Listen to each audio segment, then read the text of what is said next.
Another update. The plenum, well, the whole turbo system, to be honest, is finished.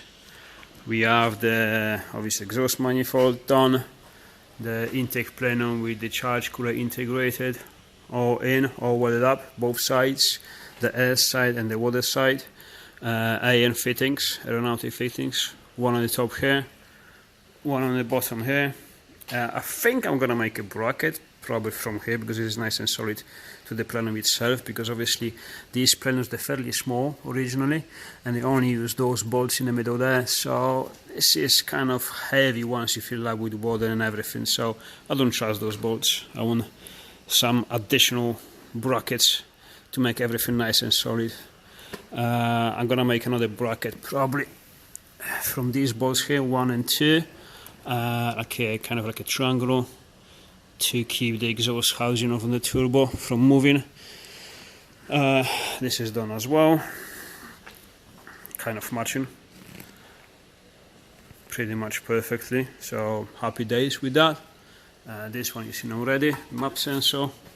So yeah, I think now the next step is to fit this into that engine bay and modify that fuel tank, because the fuel tank, if you see it from the sideways, it finishes roughly here, where?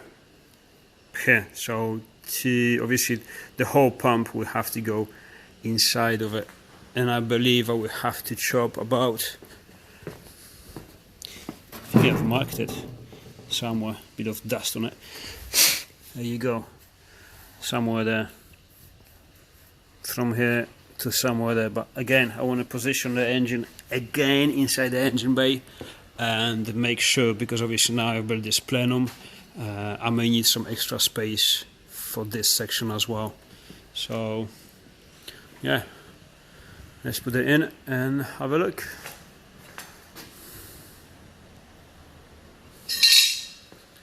Should be good.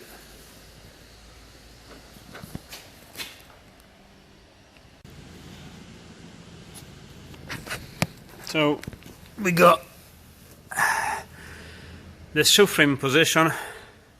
This will tidy up obviously, but again this is a base for my bracket because I want to make anti-roll bars on this. However, we got the engine position. You see the gearbox mounts, they're pretty much there where they should be.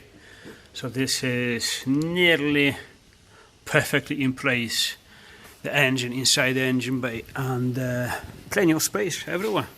This is very nice actually, you know, plenty of space there. I don't know if you can see it, there you go, up there, up here, there, here.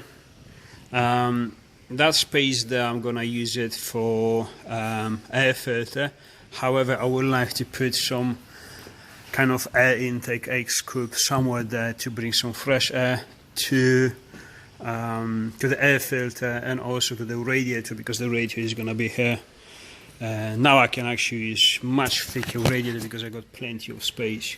Before I had about that much for the radiator, and then from the radiator it was that much to the actual engine pulley. So not much space, but now with the engine moved forward by 4 inches, there is plenty of space.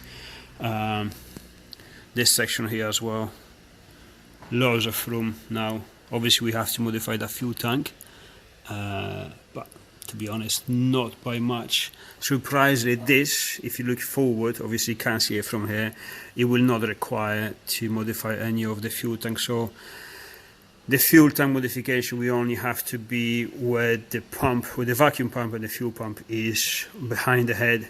So not a huge section, which is good, because obviously we don't want to remove too much of the fuel tank, because obviously that's going to remove a fuel. You're going to decrease the fuel, not economy, the fuel range, let's call it this way. So that's good. I think I'm going to finish a couple of things, and then we're going to start working on finding the space where to put the radiator and the pump for the charge cooler. And also I think it's about time we make a downpipe. Well, to be honest, the downpipe is not going to be, turbo is there, it's going to come from here all around, maybe on the bottom here, or actually on top here, I don't know. I think I'm gonna bring it from here, because we already had a 3-inch exhaust which is buried in this mess. There you go. It is a bit dirty, but that's actually 316 stainless, so all it needs a bit cleaning and is like brand new. So I'm just gonna connect that turbo to that exhaust because it's 3-inch already. However, so far I'm very happy with this. There's still plenty of work to do, because obviously, again, all the plumbing on the pipes and the water pump for the charge cooler, radiator and all the stuff.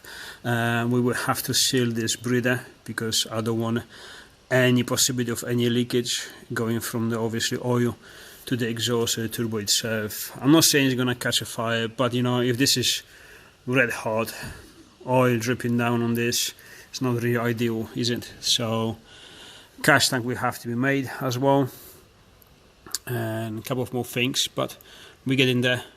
I think now, as I've done the fuel tank and the bulkhead, because the fuel tank have to be separated from the engine bay for MOT, obviously. That's another big job. It doesn't sound like, but it's actually a lot, because yeah, it's a bit boring, time consuming.